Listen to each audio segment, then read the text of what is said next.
नहीं होता मित्रों। मैं शासन में बैठा हूं, मुझे मालूम है इस प्रकार से रुपया इतनी तेजी से गिर नहीं सकता। अरे ये नेपाल का रुपया नहीं गिरता है, बांग्लादेश की करेंसी नहीं गिरती है, पाकिस्तान की करेंसी नहीं गिरती, श्रीलंका की करेंसी नहीं गिरती। क्या कारण है हिंदुस्तान का रुपया पतला होता जा रहा है? ये जवाब देना पड़ेगा आपको। देश आपसे। નમસ્કાર દર્શક મિત્રો, ખબરદાર સાથે હું છું દેવાંગ। જે બાઇટ અત્યારે તમે સાંભળી આપણા વર્તમાન વડાપ્રધાન નરેન્દ્ર મોદી 2014 પહેલાની આ એમની બાઇટ હતી અને એમાં એ કહી રહ્યા છે કે આ શું થઈ રહ્યું છે। मैं सब कुछ जानता हूँ, हमारा रुपया क्यों गिर रहा है। नेपाल की करेंसी को कुछ नहीं हो रहा, जापान की करेंसी को कुछ नहीं हो रहा, पाकिस्तान की करेंसी को कुछ नहीं हो रहा, तो इंडिया की करेंसी क्यों गिरी जा रही है। आज सवाल અત્યારે થઈ રહ્યો છે, શા માટે ભારતનો રૂપિયો દિવસે ને દિવસે ગગડી રહ્યો છે। હમણાં સુધી ક્રૂડ ઓઇલના ભાવ સ્ટેબલ હતા, પણ જેવા જ ક્રૂડ ઓઇલના ભાવ વધવાના શરૂ થયા એવા રૂપિયાનું પણ ધોવાણ શરૂ થયું। દર્શક મિત્રો, વાત કરવામાં આવે તો રૂપિયો કદાચ બોલી શકતો હોત તો કહેતો હોત કે મને બચાવો, ક્યાં સુધી લઈ જશો। કારણ કે છેલ્લા 9 વર્ષની અંદર રૂપિયો 24 રૂપિયા અને 57 પૈસા જેટલો તૂટ્યો છે। આ છેલ્લા 9 વર્ષની વાત કરું છું। કેટલું રૂપિયામાં ધોવાણ થશે, શા માટે ધોવાણ થઈ રહ્યું છે। એક બાજુ આપણે G20નું આયોજન કરી રહ્યા છે સાહેબ, 500 કરોડ રૂપિયાના ડોમ બાંધી રહ્યા છે, વિદેશી મહેમાનોને આપણે અહીંયા બોલાવી રહ્યા છે। એક બાજુ આપણે 5 ટ્રિલિયન ઇકોનોમીની વાત કરી રહ્યા છે, વિકસિત અર્થતંત્ર બનવાની વાત કરી રહ્યા છે, પણ સચ્ચાઈ આ છે સાહેબ, સચ્ચાઈ આ છે। ખબરદારની અંદર અમે સાચી વાત લોકો સુધી, જનતા સુધી પહોંચાડવાનો અમારો અધિકાર છે। અને એટલે જ હું પહેલા દિવસથી કહું છું કે અહીં કોઈ વાદ વિવાદથી વાત નહીં થાય। અહીં વાત થશે તો પ્રજાના પ્રશ્નોની થશે, અહીં વાત થશે તો સાચા પત્રકારત્વના અભિગમથી થશે। બધા જ અત્યારે પડ્યા હશે G20માં જે વિદેશી મહેમાનો આવ્યા છે એમની આગતા સ્વાગતા કરવા માટે થઈને। કદાચ દિલ્હી તો 3 દિવસ, આવનારા 3 દિવસ લોકડાઉનમાં ફેરવાઈ જશે, બીજો કોઈ વિષય જ નહીં સૂઝે। પણ સત્ય હકીકત આ છે સાહેબ કે અત્યારે રૂપિયો ક્યાં જઈ રહ્યો છે આપણો, એની પાછળ સામાન્ય માણસને કેટલું રૂપિયો તૂટે તો દરેકના ખિસ્સા ઉપર અસર પહોંચે છે।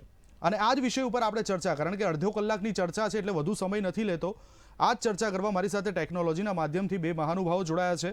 પ્રોફેસર હેમંતકુમાર શાહ આપણી સાથે છે, જાણીતા અર્થશાસ્ત્રી છે, અને રવિભાઈ દિયોરા, માર્કેટ એક્સપર્ટ આપણી સાથે જોડાયા છે। બંનેનું સ્વાગત છે। હેમંતકુમાર, આપની પાસે સૌથી પહેલાં આવવા માંગીશ। કદાચ મોદી સાહેબની બાઇટ આપે સાંભળી હશે 2014 પહેલાંની, જે મેં હમણાં પ્લે કરી, કે શું થઈ રહ્યું છે મને બધી જ ખબર છે, પણ સરકારની એવી નીતિ નથી કે રૂપિયો મજબૂત બનાવે। તો અત્યારે શું થઈ રહ્યું છે સાહેબ? સવાલ ઉભો એ થાય છે કે જો એમને એ વખતે ખબર હતી તો અત્યારે ખબર છે કે મનમોહનસિંહની સરકારમાં એમને બહુ બધી ખબર હતી કે રૂપિયો કેમ ગગડી રહ્યો છે, તો અત્યારે એમને ખબર છે કે નહીં, એ મોટો સવાલ ઉભો થાય છે। મને એમ લાગે છે કે એ સમયે એમની એ રાજકીય જરૂરિયાત હતી કે મનમોહનસિંહને ગાળો માંડવી, એમની સરકારને ગાળો માંડવી, એટલે આ પ્રકારની વાતો પાનના ગલ્લે ઉભા રહેનારા લોકો કરે એમ ગુજરાતના મુખ્યમંત્રી તરીકે તેઓ કરતા હતા। પણ મને એમ લાગે છે કે અત્યારે એમને કદાચ ખબર નથી પડતી કે શા માટે રૂપિયો ગગડી રહ્યો છે। આમ તો એમણે આત્મનિર્ભર ભારતનું સૂત્ર આપ્યું છે, અને તે પણ ત્યારે આપ્યું કે જ્યારે આપણે $100 અબજની લોન લીધી, $100 અબજની લોન લીધી વિશ્વ બેંક પાસેથી, કે જ્યારે કોરોના મહામારી બહુ જ પીક ઉપર હતી, પહેલું લોકડાઉન હતું એ ગાળા દરમિયાન, અને પછી તરત જ એમણે આત્મનિર્ભર ભારતનું સૂત્ર આપી દીધેલું। સવાલ એ છે કે રૂપિયો કેમ ગગડે? આપણે લોન લઈએ છીએ તો લોન પાછી આપવાની છે, અને પાછી વ્યાજ સાથે આપવાની છે, એટલે જેટલા ડોલર લીધા એના કરતા તો વધારે ડોલર આપણે પાછા આપવાના થાય છે। અને આવું બીજી ઘણી બધી બાબતોમાં છે, અને એને પરિણામે ડોલર સામે રૂપિયો ગગડે છે। આ એક હકીકત છે. સૌથી અગત્યનો મુદ્દો એ છે કે આ અવમૂલ્યન નથી, ડિવેલ્યુએશન નથી. રિઝર્વ બેંક ઓફ ઇન્ડિયા જો જાહેર કરે તો એ ડિવેલ્યુએશન કહેવાય. જેમ કે 1991માં નવી આર્થિક નીતિની શરૂઆત થઈ ત્યારે એ પ્રકારનું ડિવેલ્યુએશન રિઝર્વ બેંક ઓફ ઇન્ડિયાએ જાહેર કરેલું. 1966માં પણ કરેલું અને 1949માં પણ કરેલું. બિલકુલ. એટલે ભારતના ઇતિહાસમાં 3 વખત રૂપિયાનું devaluation reserve bank of India દ્વારા જાહેર થયેલ. પણ એ સિવાય જે કંઈ બજારમાં થાય છે તે તો ઘસારો કહેવાય, ડેપ્રિસિએશન કહેવાય. એટલે રૂપિયાના મૂલ્યમાં ઘસારો થઈ રહ્યો છે. વાત એકની એક જ છે, પેલું રિઝર્વ બેંક જાહેર કરે છે અને આ બજારમાં થઈ રહ્યું છે. આ બજાર એટલે ચલણનું બજાર, બિલકુલ, વિદેશી ચલણોનું બજાર, ફોરેક્સ માર્કેટ. બિલકુલ. અને એનો અર્થ એવો છે કે જે વિદેશી ચલણોના બજારમાં માંગ અને પુરવઠો છે એમાં રૂપિયાની માંગ બહુ છે ને, ડોલરની માંગ બહુ છે અને એને પરિણામે ડોલરનો ભાવ વધે છે અને રૂપિયો ગગડે. પણ હેમંત કુમાર, આપણા દેશમાં તો એવી છાપ ઊભી કરવામાં આવી છે કે આવનારા સમયની અંદર આંતરરાષ્ટ્રીય લેવલ ઉપર, જેમ કે અત્યારે ડોલરથી જે બધા વ્યવહારો થાય છે, એવી રીતના હવે આવનારા દિવસોને આવનારા વર્ષોમાં રૂપિયાથી વ્યવહારો થશે. તો શું જો આ જ રીતના રૂપિયો ધોવાતો રહ્યો તો શું ડોલરનું સ્થાન રૂપિયો લઈ શકશે? એટલે એનો અર્થ એવો થયો કે આ તો કહેતા ભી દીવાના और સુનતા ભી દીવાના. 5-10 દેશો સાથે તમારો રૂપિયાના ચલણમાં જો વેપાર શરૂ થાય તેનાથી કંઈ રૂપિયો આંતરરાષ્ટ્રીય બજારમાં એક સ્વીકૃત ચલણ પામે છે એવું નથી. એટલે એ બાબત અગત્યની છે કે રૂપિયામાં આપણે કેટલાક દેશો સાથે વેપાર કરીએ, એ બહુ સારી વાત છે, એમાં કોઈ શંકાને સ્થાન નથી. ઇન્દિરા ગાંધીએ રશિયા સાથે આની શરૂઆત કરેલી કે જ્યારે રશિયા નહોતું પણ સોવિયત યુનિયન હતું અને તે પણ 1972-73માં શરૂઆત થઈ હતી કે જ્યારે સોવિયત સંઘના પ્રેસિડેન્ટ હતા લિયોનિડ બ્રેઝનેવ, એ ભારત આવ્યા હતા અને ભારત અને સોવિયત યુનિયન વચ્ચે રૂપિયામાં વેપાર કરવાની શરૂઆત તે સમયે થઈ હતી. એટલે આ કોઈ નવી વાત છે એવું નથી. પણ અગત્યનો મુદ્દો એ છે કે અત્યારે વધારે દેશો સાથે થઈ ગયું છે, તો એ સારી બાબત છે, એમાં કોઈ શંકા નથી. પણ સવાલ ઉભો એ થાય છે કે તો પછી રૂપિયો ગગડે છે કેમ? એક્ઝેક્ટલી. તો રૂપિયો ગગડે છે એનું કારણ એ છે કે રૂપિયાની ડિમાન્ડ બજારમાં ઓછી છે, ચલણ બજારમાં ઓછી છે અને ડોલરની ડિમાન્ડ વધારે. હવે ડોલરની ડિમાન્ડ કેમ વધારે છે ભારતમાં? તો એનું અગત્યનું કારણ એ છે કે આપણે વધારે આયાત કરીએ છીએ અને નિકાસ ઓછી કરીએ છીએ. એટલે નિકાસ ઓછી કરીને જ આપણે જે કમાઈએ છીએ એના કરતા વધારે આપણે આયાત કરીને ડોલરનું ખર્ચ કરીએ છીએ. એટલે ખર્ચ કરતા આવક ઓછી છે. બિલકુલ. એટલે પરિણામ એ આવે છે કે આપણે દેવું લેવું પડે. આ દેવું લીધા પછી પણ રૂપિયાનું અવમૂલ્યન થયા કરે છે, બજારમાં ઘસારો થયા કરે છે, કારણ કે ડોલરની માંગ વધારે છે. એટલે મને એવું લાગે છે કે આપણે આ વાત સમજવાની આવશ્યકતા છે. અહીંયા માર્કેટ એક્સપર્ટ બેઠા છે એટલે હું વધારે વિગતે વાત નહીં કરું, પણ એક મુદ્દો મારે કહેવો જોઈએ અને તે એ છે કે જે ફોરેન ઇન્સ્ટિટ્યુશનલ ઇન્વેસ્ટમેન્ટ છે, જેને FII અથવા ફોરેન પોર્ટફોલિયો ઇન્વેસ્ટમેન્ટ FPI કહેવામાં આવે છે, એ આ બધી વિદેશી સંસ્થાઓ કે જે ભારતના શેર બજારમાં અથવા પ્રોજેક્ટ ઇન્વેસ્ટમેન્ટમાં પૈસા લઈને આવે છે, એમણે ગયા મહિને એટલે ઓગસ્ટ 2023માં 10,000 કરોડ રૂપિયા કરતા વધારે રકમના શેર વેચી માર્યા અને એને પરિણામે ડોલર લઈને તેઓ જતા રહ્યા. બિલકુલ. એટલે ડોલરની ડિમાન્ડ વધી. આ એક અગત્યનું કારણ છે. ઐતિહાસિક રીતે પણ આપણે આ જોઈએ તો એમ કહી શકાય કે જ્યારે પણ FII પોતાના પૈસા પાછા લઈ જાય છે ડોલરમાં, ત્યારે શેર બજારમાં કડાકા બોલે છે. એટલું જ નહીં, રૂપિયો ઘસાય છે. આ વાત આપણે સારી રીતે સમજવાની આવશ્યકતા છે. જ્યારે FII આવે છે ત્યારે ડોલર લઈને આવે છે, પણ એફઆઈઆઈ જાય છે ત્યારે લઈને આવેલા કરતા વધારે ડોલર લઈને જાય. બિલકુલ. આ વસ્તુ આપણે સમજવી જોઈએ, અને માટે ડોલરનો ભાવ વધે છે અને રૂપિયો ગગડે. એકદમ સાચી વાત. રવિભાઈ, એક સવાલ એ પણ છે કે જેમ હેમંત કુમારે કીધું એમ અમેરિકાને છીંક આવે ને સાહેબ, તો એક વસ્તુ તો નક્કી છે કે ઇન્ડિયાને તાવ આવશે. આપણે શા માટે એની ઉપર એટલી ડિપેન્ડન્સી છે? ક્રૂડ ઓઇલના ભાવ વધે એટલે આપણો રૂપિયો ધોવાવાનું શરૂ થાય અને ડોલર એટલો જ ઉચકાય છે. હેમંત કુમારે કીધું એમ કે આપણી નિકાસ ઓછી છે, એના કારણે પણ એ ફેક્ટર જવાબદાર થઈ શકે છે. અત્યારે વૈશ્વિક મોંઘવારી ચાલી રહી છે અને એની પણ અસર ઇન્ડિયા ઉપર પડી રહી છે. એક બાજુ સાહેબ આપણે રૂપાળું ચિત્ર બતાવી રહ્યા છે લોકોને, 500 કરોડ રૂપિયાના ડોમમાં લાખો રૂપિયાનો સૂટ પહેરીને વિદેશી મહેમાનો સાથે ચર્ચા કરવી, પણ એ ચર્ચા કયા સ્તરની કરવી અને આપણો દેશ આગામી સમયમાં ક્યાં હશે એનું પણ સાહેબ ચિત્ર તો રજૂ કરવું પડશે ને. જરૂરથી જે રીતે અત્યારે મીન્સ કે રૂપિયાનું ડેપ્રિસિએશન જોઈએ તો પર્ટિક્યુલર છેલ્લા આમ જોઈએ તો કોવિડમાં પણ આટલું ડેપ્રિસિએશન નહોતું, કારણ કે અત્યારે ઓલમોસ્ટ ઓલ ટાઈમ હાઈની નજીક યુએસડી આઈએનઆર પેર ચાલી છે.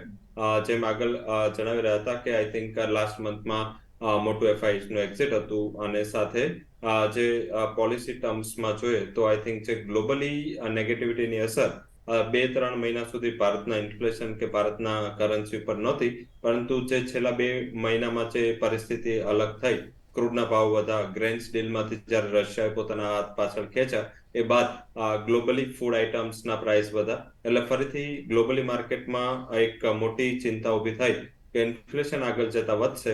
આ વધતા ઇન્ફ્લેશનમાં ઓલવેઝ જે ફેડરલ રિઝર્વ, જે યુએસની સેન્ટ્રલ બેંક છે, એ પોતે પોતાના રેટ છે, એ અત્યારે માર્કેટ એવું માની રહ્યું હતું કે રેટ હાઇકની સાયકલ બંધ છે, પરંતુ ફરીથી રેટ હાઇક કરવાની જરૂર પડે.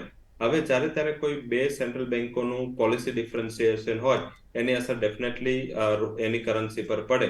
લાઈક કે જાપાન છે, તો કોવિડ પછી આટલી પરિસ્થિતિ વણસી અને ગ્લોબલી બધા જ સેન્ટ્રલ બેંકોએ પોતાના રેટ એગ્રેસિવલી હાઇક કર્યા, પરંતુ જાપાનને પોતાના રેટમાં કોઈ ચેન્જ ના કરો તો એની કરન્સી સારી રીતે ડેપ્રિશિએટ થઈ.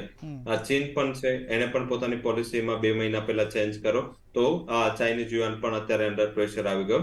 તો આ એક પોલિસી ડિફરન્શિયલ પણ છે, કારણ કે ફેડ છે, એ ફેડ એક સૌથી મોટી અર્થવ્યવસ્થાની સેન્ટ્રલ બેંક છે. એના ડિસિઝન હંમેશા જે એની સાથે ટ્રેડ કરતા પાર્ટનર્સ છે એને તો ડેફિનેટલી ઇમ્પેક્ટ કરતા હોય છે. સાથે આપણે એક નહીં, વર્લ્ડની તમામ ઇકોનોમી છે જેને ડોલર અને યુએસની સાથે કંઈક ને કંઈક લેવા દેવા છે. વર્લ્ડની લાર્જેસ્ટ ઇકોનોમી યુએસ છે. યુએસને ડેફિનેટલી એની કરન્સી અને એની ટ્રેઝરી માટે લેવા દેવા છે. સેકન્ડ લાર્જેસ્ટ જે ઇકોનોમી છે વર્લ્ડની, ચાઇના છે. તો ચાઇનાનું મોર દેન 70% ફોરેક્સ રિઝર્વ અત્યારે ડોલર કે એના ટ્રેઝરી માર્કેટમાં છે. તો ત્યાં પણ એની હલનચલનની ટોટલ અસર એના ઉપર પડતી હોય છે. ત્રીજી જે મોટી અર્થવ્યવસ્થા છે જાપાન, તો જાપાનની પણ ડેફિનેટલી તેની સાથે ઘણા મોટા ટ્રેડ રિલેશન છે. જાપાનની સિક્યુરિટીથી માંડીને બધું જ યુએસની સાથે છે, ને એના મોટા ટ્રેડ ડોલરમાં થાય છે. ને ચોથી અર્થવ્યવસ્થા સૌથી મોટી જર્મનીના પણ મોટું ટ્રેડ પાર્ટનર યુએસ છે, અને ફિફ્થ આપણે છે. તો આપણે પણ આપણી કન્ટ્રીની વેહિકલ કરન્સી ડોલર છે. મીન્સ કે આપણે જ્યાં ત્યાં બહાર જઈએ છે તો આપણું પેલું જ ડોલર વેહિકલ થતું હોય છે. તો આઈ થિંક બેઝિકલી આ બધા રીઝન છે જેના હિસાબે ડોલર અને યુએસનું જે ટ્રેઝરી માર્કેટ છે એમને પહેલેથી જ એવી વ્યવસ્થા બનાવી છે કે એના ઉપર ડિપેન્ડન્સી આખા વર્લ્ડની રહે.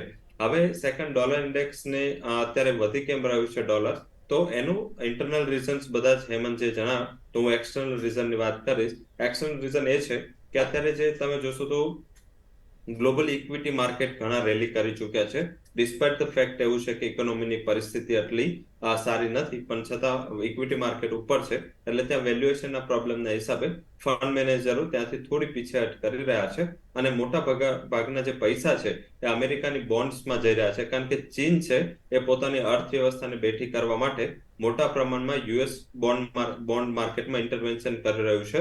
યુએસના બોન્ડ વેચી રહ્યું છે. લગભગ 1 ટ્રિલિયનના બોન્ડ ઓલરેડી એમને સેલ આઉટ કરી દીધા છે. તો આઈ થિંક એ બોન્ડ વેચે છે એટલે યીલ્ડ વધી રહી છે.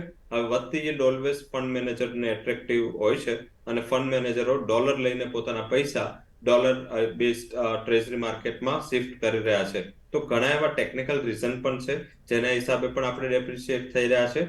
ફંડામેન્ટલી આપણો ઇન્ફ્લેશન ગત મહિના સુધી વાંધો નહોતો, પણ જે ગત મહિનાનો ઇન્ફ્લેશનના આંકડા આવ્યા, આપણે 7% એટલે ઇન્ફ્લેશન રવિભાઈ 4%માં પહોંચી ગયા. એટલે રવિભાઈ હવે એવું છે કે અમેરિકાની પરિસ્થિતિ ઉપર તો નિર્ભર હતા, પરંતુ હવે ચીન પણ આપણને ઇફેક્ટ કરી રહ્યું છે, કારણ કે યુએસ અને ચીનની જે ફાઇટ થઈ રહી છે એમાં પીસાવાનું પણ આપણે આવી રહ્યું છે.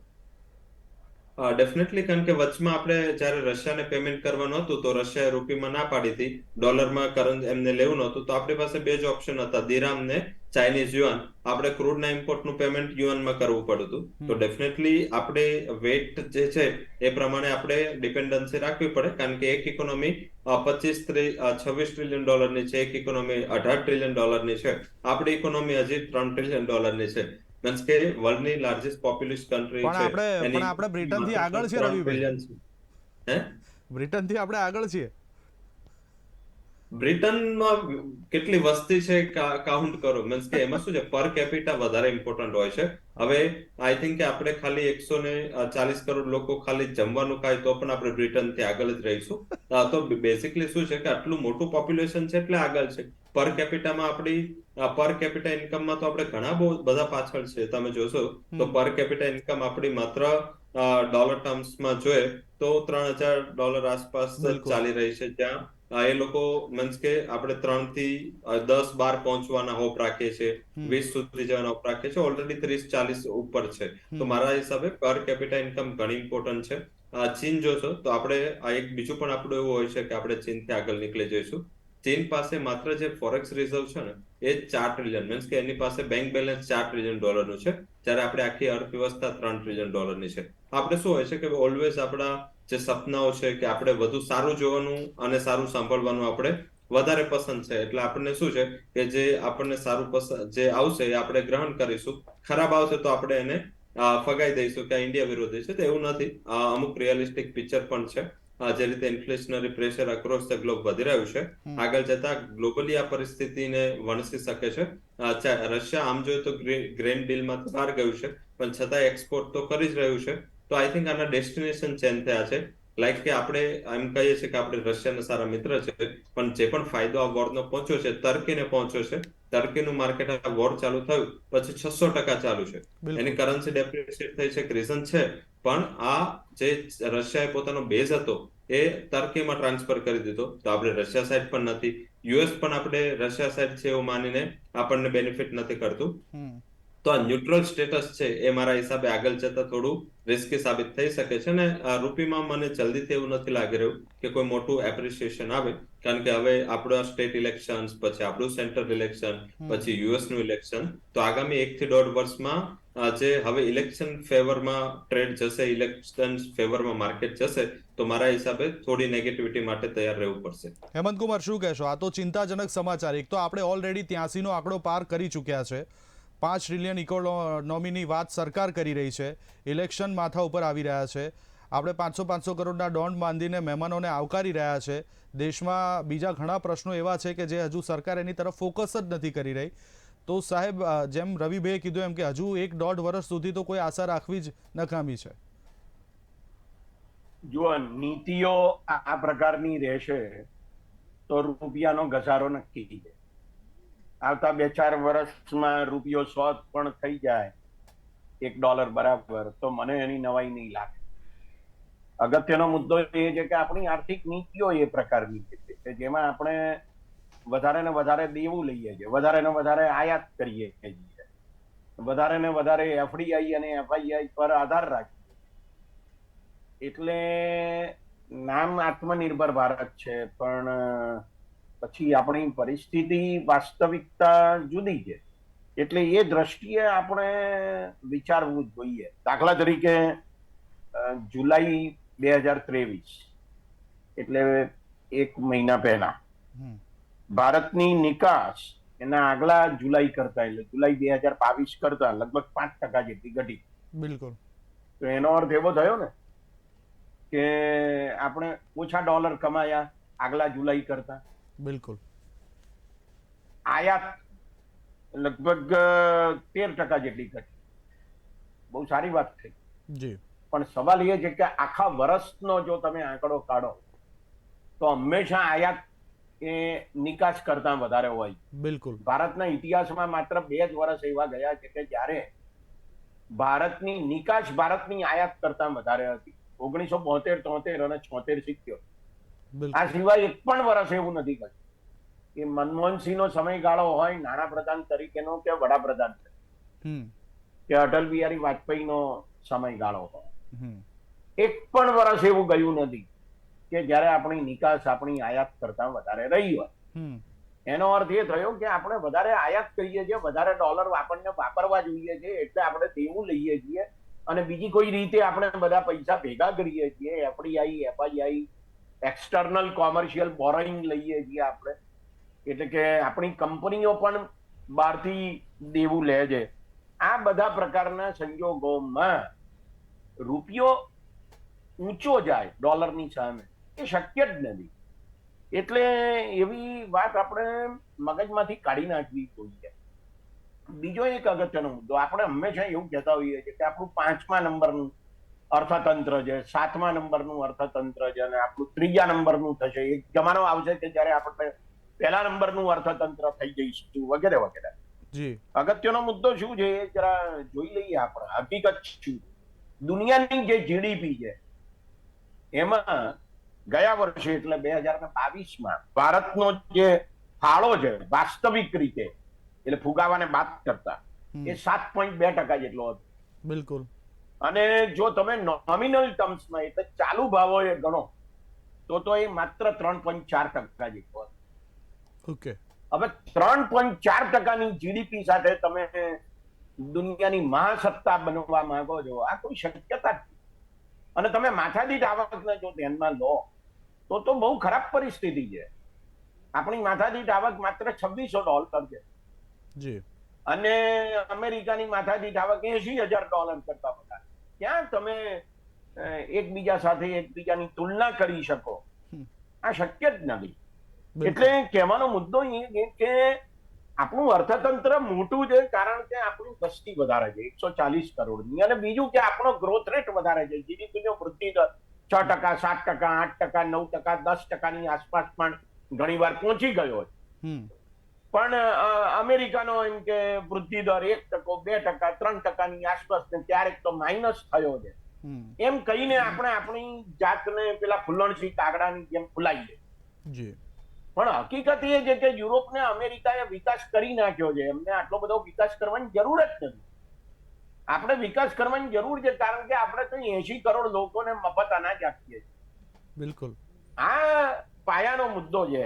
તમે જયારે રૂપિયાનું અવમૂલ્યન અથવા એના ઘસારાની વાત કરો ત્યારે દુનિયાના વેપારમાં આપણો ફાળો કેટલો? દુનિયાના વેપારમાં 2003માં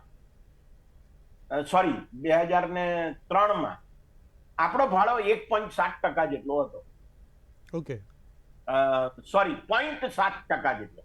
અને 2007માં એ 1% જેટલો થયેલો. ઓકે. 2007 થી અત્યારે 16 વર્ષ વીત્યા છે, બરાબર. અને દુનિયાના વેપારમાં આપણો ફાળો અત્યારે 1.8%ની આસપાસ છે. આખી દુનિયાના વેપારમાં ભારતનો ફાળો 1.8% છે. એમ કહેતા હો કે આ 1.8% સાથે આપણે દુનિયા ઉપર રાજ કરીશું, ભારતનો રૂપિયો રાજ કરશે, આ શક્ય જ નથી. એટલે મને એવું લાગે છે કે જેટલા વધારે પ્રમાણમાં આપણે ખરેખર આત્મનિર્ભર થઈશું, માત્ર સૂત્રની દિશામાં નહીં, ખરેખર આત્મનિર્ભર થઈશું તો આપણો રૂપિયો મજબૂત થશે. આ તો એફઆઈઆઈ આવે છે અને જતું રહે છે કારણ કે અમેરિકામાં બોન્ડમાં વધારે વળતર મળે છે. અમેરિકાની જે બેંક છે, સેન્ટ્રલ બેંક, ફેડરલ રિઝર્વ, જે વ્યાજના દર વધારે છે અથવા વધારે રાખે છે, એને પરિણામે અહીંયા પછી એફઆઈઆઈ ઓછું આવે. બિલકુલ. બિલકુલ. એટલે તમારી પાસે ડોલરની અછત ઊભી થાય. એક બાજુ જતા રહે છે અને બીજી બાજુ આવે છે ઓછું, એટલે અછત ઊભી થાય છે, એટલે ડોલરનો ભાવ વધે છે, રૂપિયો ગગડાય. બિલકુલ સાચી વાત છે રવિભાઈ. મને લાગે છે કે આપણે સમજવાની આવશ્યકતા છે. બિલકુલ. બિલકુલ. રવિભાઈ, હેમંતભાઈએ કીધું કે ફોરેક્સ રિઝર્વ ઘટી રહ્યું છે, એફઆઈઆઈની તમને વાત કરી છે. આત્મનિર્ભર ભારત આ ફક્ત સૂત્ર નહીં ચાલે, પરંતુ પ્રેક્ટિકલી હવે જમીની ઉપર ઉતરવું પડશે. નહીં તો તમે કીધું એમ કે જ્યારે આપણે વાતો કરી રહ્યા છીએ કે ભાઈ 5ના નંબરનું અર્થતંત્ર છે અને 3 નંબર ઉપર પહોંચવું છે, તો આ શક્ય નથી. શક્ય મારા હિસાબે મેં આગળ પણ કીધું કે આપણે ખાલી ખાવાનું ચાલુ રાખશું તો પણ શક્ય છે. 140 કરોડ લોકો છે. કન્ઝમ્પશન બેઝ ઇકોનોમી વધે, પણ એમાં ખુશ થવાની જરૂર નથી જ્યાં સુધી પર કેપિટા ઇન્કમ $20,000 પર એનમ ના પહોંચે ભારતને, ત્યાં સુધી કોઈ મોટું આપણે ત્યાં મીન્સ કે સારું એવું કરી લીધું એવું નથી. કારણ કે 140 માંથી હજી આપણે જે રીતે આપણે બંધ તો થયા નથી, હજી પણ વસ્તી વધશે, 150 પહોંચશે, 60 પહોંચશે. તો આટલું જેટલું કન્ઝમ્પશન ચાલુ રહેશે તો પણ જે ગ્લોબલ અર્થવ્યવસ્થા છે, નવી કંપની ઇન્ડિયામાં આવશે, કંપનીઓ કારણ કે અત્યારે અક્રોસ ધ ગ્લોબ સૌથી મોટો પ્રોબ્લેમ છે એ છે લેબર શોર્ટેજ. લેબર ક્યાંય નથી. મીન્સ તમે America, USA, Taiwan, China including Japan, આ બધી કન્ટ્રીનો અત્યારે સૌથી મોટો પ્રોબ્લેમ છે કે એમની પાસે સ્કિલ લેબર નથી. હવે એ સ્કિલ લેબર ઇન્ડિયામાં છે. ઇન્ડિયામાં મોટા ભાગનું યુવા વર્ગ છે અને આ લોકો કામ કરી શકે એવી પરિસ્થિતિનો વર્ગ છે. અને ઇન્ડિયન્સ છે એમની કમ્પેરેટિવ વર્ક કરવાની કેપેબિલિટી બધામાં સારી હોય છે. પૈસા હોય તો ઇન્ડિયન્સ ગમે એટલું વર્ક કરી શકે. તો આઈ થિંક આ બધું આપણું યુએસપી પોઝિટિવ છે. હાલાકી એને યુટિલાઇઝ હજી અંડર યુટિલાઇઝ છે. લાઈક કે કોઈ શેર આપણે વાત કરીએ કે જે 100 રૂપિયાનો હોવો જોઈએ, એ શેર હજી 10 રૂપિયા છે. તો આઈ થિંક આગળ જતા આ યુટિલાઇઝેશન જેટલું જલ્દી કરશે. અને આમાં શું છે કે બેસિકલી બહુ મોટા સપના જોવા કરતા મહેનત કરવી ને એ વધારે મીન્સ કે મેજર ફેક્ટર હોય. કારણ કે પોલિસીસ તો બની જતી હોય.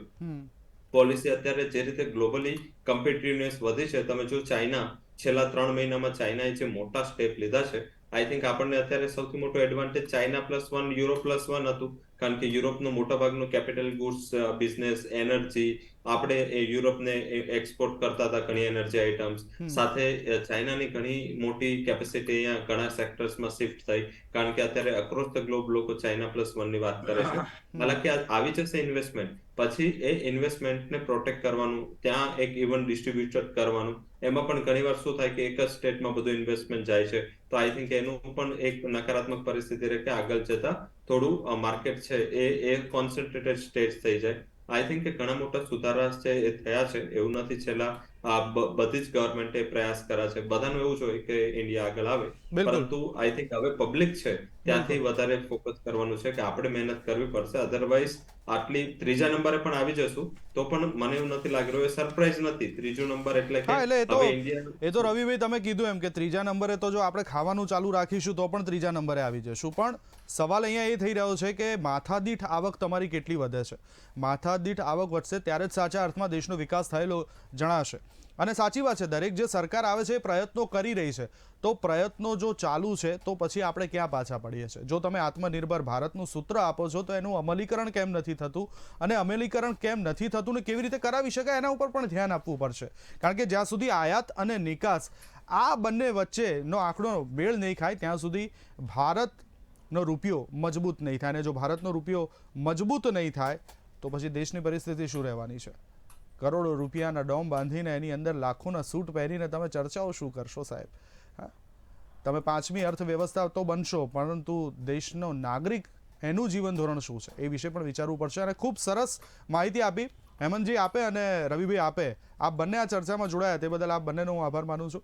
દર્શક મિત્રો, તો રૂપિયો તળિયે પહોંચી રહ્યો છે. અને જેમ કે મેં અત્યારે ચલાવ્યું કે વાજપેયીજીની સરકાર હતી એમાં જે રૂપિયો હતો, એમને જ્યારે સત્તા હાથમાં લીધી 42 રૂપિયા અને 60 પૈસા એ રૂપિયાનો ભાવ હતો. એના પછી મનમોહનસિંહે લીધી 45 રૂપિયા અને 67 પૈસામાં, અને નરેન્દ્ર મોદી જ્યારે સત્તામાં આવ્યા ત્યારે 58.58 રૂપિયા રૂપિયાની પ્રાઇસ હતી. આજના દિવસમાં એ 83 ને પાર પહોંચી ગયો છે, 83.15, એટલે કે 24 રૂપિયા કરતાં પણ વધારેનો વધારો થયો છે છેલ્લા 9 વર્ષની અંદર. વેલ, આશા રાખીએ કે રૂપિયો મજબૂત થાય અને દેશનું અર્થતંત્ર પણ એટલું જ મજબૂત થાય. ડિબેટમાં અત્યારે બસ આટલું જ. વધુ સમાચાર અને અપડેટ માટે આપ જોતા રહો KTV. નમસ્કાર.